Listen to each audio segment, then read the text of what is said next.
The Origin Jumpworks 400i is the latest ship in Origin's lineup, rounding out their offerings with a ship now available in every size category. Pegged by CIG as a conny competitor, something I'll come on to later, how does this luxury offering stand up?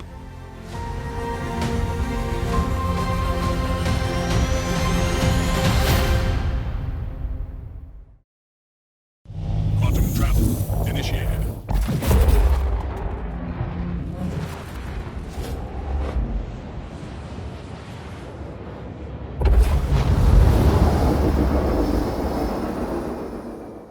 As always, I start with a disclaimer. I'll never suggest purchasing a ship with real money outside of the starter packs, namely the Aurora or Mustang, as you can earn or find everything in-game. If you want to put extra money into the project, that's your prerogative, but I won't advise you either way. That out of the way, the 400i. Released in lore 2 years ago, the 400i is Origin's answer to those small crews seeking adventure in comfort and style.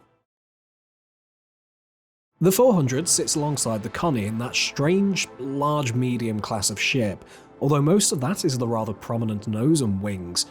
Despite this, the 400i packs a lot in its internals. In fact, I'd go so far as to say this is one of, if not the best uses of space that CIG have put out thus far. For entry, there's a small docking port and a ramp. It's here that we also find the dedicated X1 bay, though a Nox fits too, behind the gravity generator, as well as weapons and armor storage. In the mid, we find 2 climate-controlled rooms, with some components housed within. They don't have a cargo grid, but no doubt some of you will find a use. It's here that we also find an elevator and ladder to the top deck. Finally, at the aft, we find a 42 SCU cargo bay, as well as the escape pods. Incidentally, this room is my only gripe with the internals. The ceiling is too low to house taller vehicles such as the Rock, and the escape pods are relatively far from where the crew is likely to be. Moving to the upper deck, at the aft we find the R&R area with a kitchenette, table, a cartography desk, and Origin's signature fantastic view. In the mid, we find the captain's quarters on the port side, complete with desk and personal storage options, and on the starboard side, a shared cabin for the 2 crewmates. Further forward, we find the shared bathroom, elevator, and finally the bridge, taking Origin's typical 1+2 configuration, albeit with a clear MISC influence. Letterboxes are not great planetside.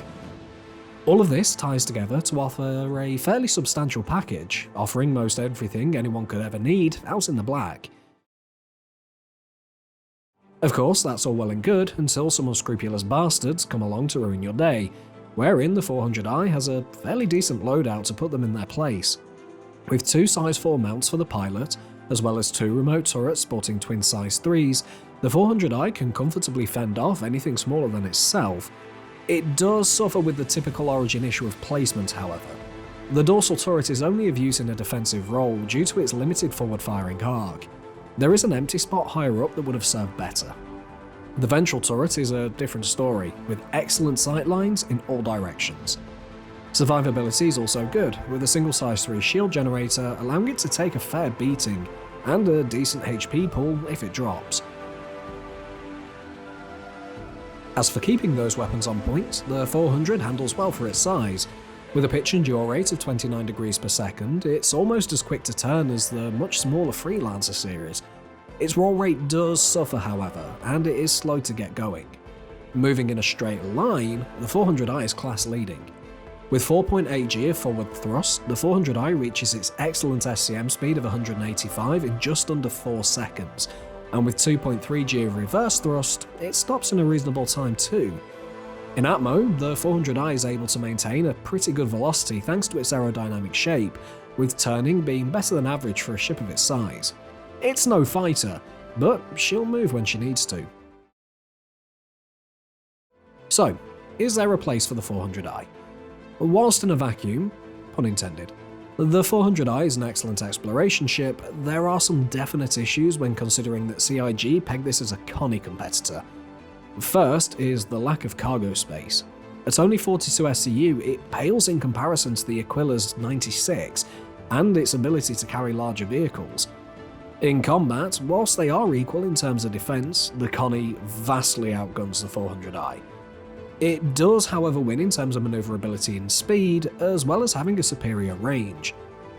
All in all, on paper, the 400i is actually just a bigger, slightly improved Freelancer Durr, with near identical handling, damage output, cargo capacity, and range.